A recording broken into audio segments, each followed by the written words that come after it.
Does Suge Knight saying that Orlando Anderson wasn't the shooter give Keffe D reasonable doubt in his murder case involving Tupac Shakur?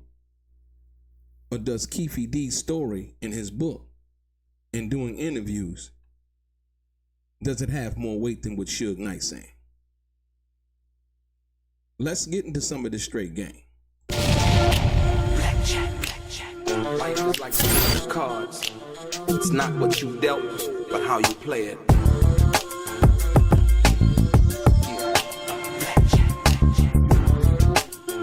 Play each situation correctly. I remember they used to laugh at a brother.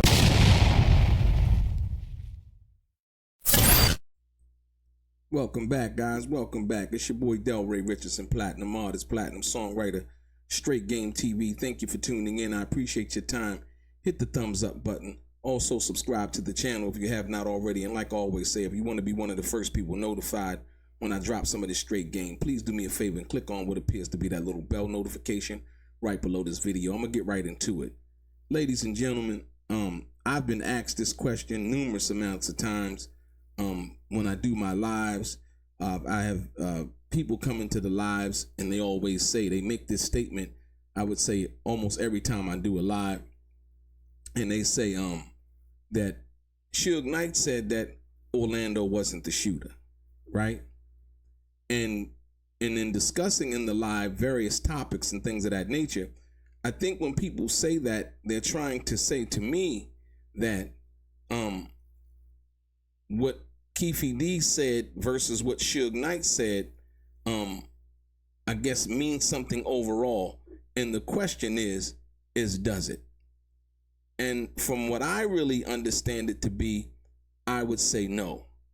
And so, you know, if you want to, we can deal with this first. So Suge Knight was on TMZ. This is where the interview first came from. It came from TMZ, right? And during the interview, they basically asked, they said, they seemed to be saying that Orlando was the shooter and Keffe D was in on it, and that he had full knowledge of what was going on, and it was revenge for Orlando getting beat up by Tupac and his team at the MGM Grand after the Tyson fight. Is that correct? And Suge Knight said no. And the question came after that, then who shot Tupac? And Suge Knight said it wasn't Orlando.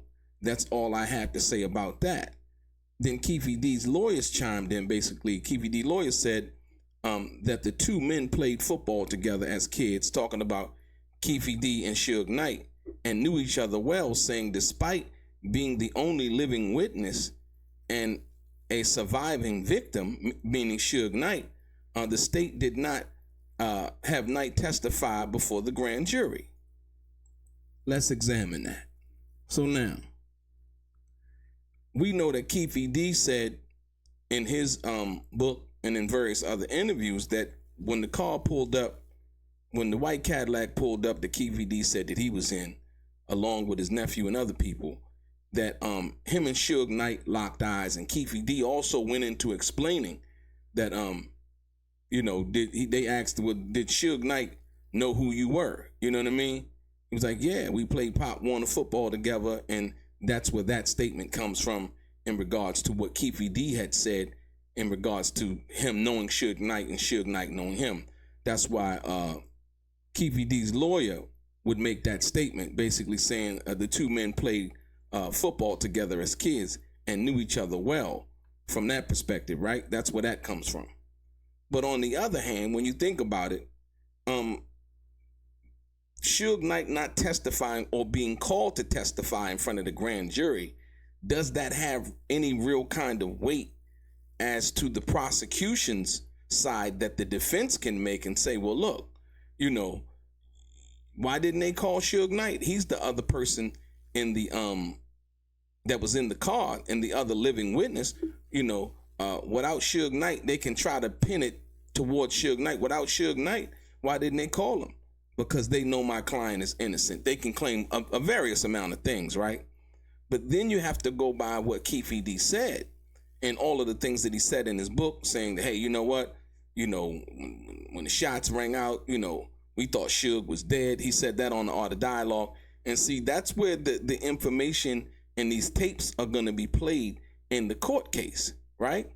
But the question is Suge Knight saying whether Orlando was the shooter or not, does that really matter in contrast to what Keffe D is saying and him giving a gun or passing the gun from the front seat to the back seat to his nephew, Orlando Anderson, basically saying that Orlando Anderson was the shooter? Does that create any kind of reasonable doubt on Keffe D's behalf? I really don't know how that works from a court perspective, because like I said, what's allowed in court versus what we're able to examine here on YouTube, and just having a forum or in any kind of a chat room or whatever is a little bit different. I really wouldn't think so, but I think that statement by Suge Knight does create some kind of doubt as far as the public perception. And the reason why I say that is because it's always constantly mentioned every time I do a live. People always say, well, Suge Knight said it wasn't Keffe D. Now, at the end of the day, the prosecution, what they go by is there's a dead body. There's Keffe D, Dwayne Davis, basically saying that he was in the car, he passed the gun to his nephew, and his nephew fired the shots, right?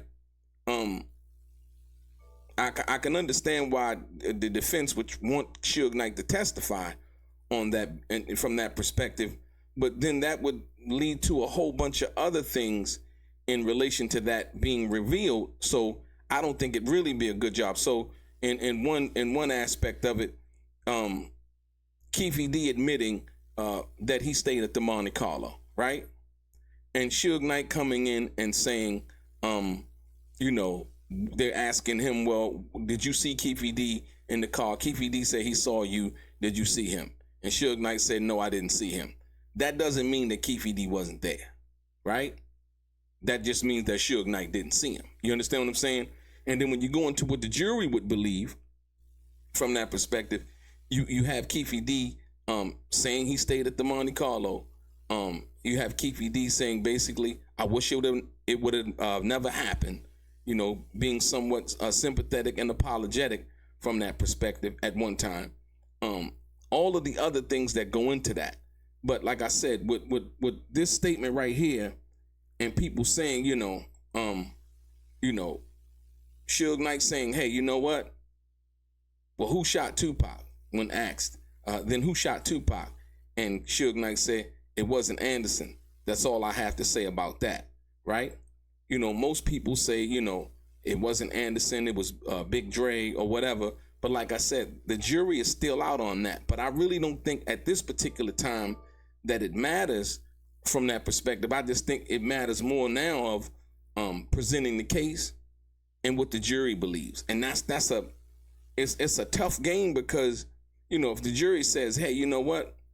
We believe what he was saying all of this time, in his book, and all of these other things, Keffe D basically was actually mad. And when he started to speak out, he was mad because he felt like, Greg Kading was making money off of murder rap. And so that he thought that he could speak up.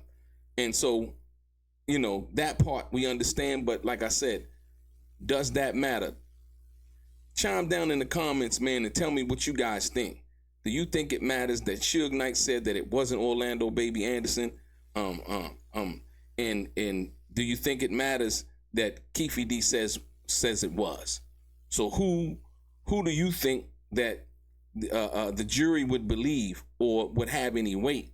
Would it be Suge Knight's statement and the person who was grazed with a bullet shot, or would it be Keffe D's statement, the person who said that he handed his nephew the gun to shoot Suge Knight and Tupac in the BMW? So like I said, it's a slippery slope, man, because a lot of people have saying, well, it wasn't Orlando, as if that really matters. I don't think that matters in court, right? Who shot Tupac from that perspective doesn't matter as much as Keffe D saying that he was in the car, he passed the gun, he participated in it, he was basically the shot caller. Him saying that he stayed at the Monte Carlo that night, him saying what he did with the gun afterwards, him explaining all of the things that he explained in the 2009 interview, right? That we really never knew nothing about until recently. And as we, go on, day after day, a little bit more is being released from that interview in regards to the thing that Keefe D confessed about, right? I had a conversation today where a young man asked me, he said, well, how come they didn't lock Keefe D up and they knew what they knew back in 2009? Or 2009. I told him, and I tried to explain to most people to understand that when Keefe D did the interview, after the proffer deal was done in 2008, when he went to speak to the Las Vegas Metropolitan Police Department in 2009, they were respecting the proffer deal. And they weren't going to do anything involving locking Keefe D up. They just wanted it on record what happened, right? When they did that interview, they didn't offer any kind of, immunity, any kind of deal, any kind of, they just agreed to respect the proffer deal that he did with the U.S. Attorney's Office in Los Angeles. They said, okay, you did this deal with the feds. We cool with that. We just want you to come in and testify and tell us what happened. Everything was all good. That interview with the Las Vegas Metropolitan Police Department was kind of shielded under the proffer deal. They respected it. Okay. When Keefe D started to come out, he wrote his book and he started to do other interviews. That's when Keefe D made the proffer deal, or basically voided the proffer deal out, because he wasn't supposed to speak beyond what he had told the U.S. Attorney's Office and Greg Kading in Los Angeles, when he went on and did interviews, when he wrote the book and all of those things. So most people really don't understand that. When he did that and spoke out and started doubling down, saying, yeah, my nephew, was the shooter, and I was in the back seat, and I handed him the gun, and then he wrote the book and talked about Zip and Foxy Brown and all of these other people. There and then is when the Las Vegas Police Department started to do their investigation. They opened it back up, and hence we have Keefe D now being charged with murder in regards to the murder of Tupac Shakur. And people say, well, why murder? Because Las Vegas has a law where if you in the car and somebody gets shot and you in the car and they gets killed, you charged with murder just like the person who actually shot the person would be charged. So that's what most people don't understand. So that's the reason why I think that who shot Tupac is of no consequence from that perspective, because Orlando Anderson couldn't be prosecuted, but Keefe D, in placing himself in the car 5 or 6 different times, book interviews and things like that, is I would say, more than probable cause to arrest him for the situation. But will it get a conviction is a whole nother thing. And like I said, most people thinking that Suge Knight saying that, Orlando wasn't the shooter changes the outcome for Keefe D. But I don't really think that that's how that works, because like I said, whether Orlando shot him, Keefe D actually shot him, Keefe D basically testified that he was in the car, and he's just as guilty as the person that did shoot him, according to Las Vegas law. So, like I said, I just wanted to go over this because I think it's very interesting, because a lot of people always ask the question about this certain situation involving Suge. Well, Suge said that, and Orlando wasn't the shooter. Well, in the court of law, after Keefe D did what he did, and basically testifying against himself and basically stating that, I was in the car, I gave the gun to my nephew and all of those things, I don't think that really has or carries any kind of weight, if you will. The only thing that I could see that would carry some weight would be if Suge Knight chose to testify on Keefe D's behalf. And I still don't think that would carry any weight, because Keefe D already said that he was in Vegas, despite him now saying that he wasn't in Vegas. In 2025 now, he's saying that he wasn't in Vegas. They don't have a murder weapon, they don't have a car, they don't have none of those things. But in 2009, Keefe D actually told the Metropolitan Police Department in an interview that he stayed at the Monte Carlo. He also told them that he wished it would have never happened, and all of these other things. And like I said, when listening to this testimony in court, jurors gonna pay attention to the sentiment, to actually what's being said, and I think they're gonna come to the conclusion that they're gonna come to guilty, innocent, or whatever have you at that particular time. So, yo, tell me what you guys think down in the comments. Do you think it really matters whether, what Suge Knight saying that Orlando wasn't the shooter versus Keefe D saying that his nephew was the shooter and he passed him the gun? Tell me what you guys think. Your boy DELRAY, straight gang.